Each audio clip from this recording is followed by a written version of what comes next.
अस्सलाम वालेकुम दोस्तों, ये है प्रीमियो 2006। कस्टमर का कंप्लेंट है कि उसकी क्रैंकिंग बहुत ज़्यादा होता है, यानी जल्दी से स्टार्ट नहीं होती। तो अब इसको स्कैन करते हैं और देखते हैं कि इसमें क्या फॉल्ट आ रहा है।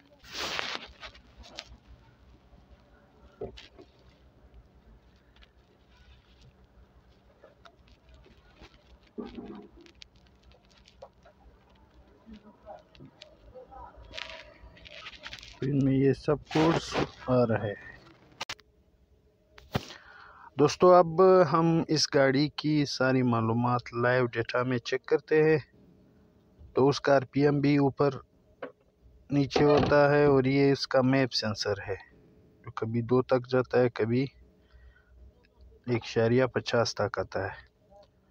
और इसका हम कोयल भी चेक करेंगे, मास एयर फ्लो सेंसर भी चेक करेंगे और देखते हैं कि इसमें क्या फॉल्ट आ रहा है। अब हम इसमें नया मास एयर फ्लो सेंसर डाल रहे हैं।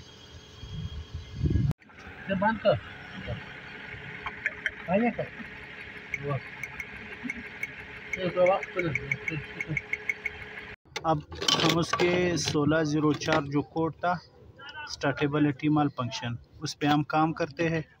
उसका फिल्टर खोलते हैं, उसका टीमेजर चेक करते हैं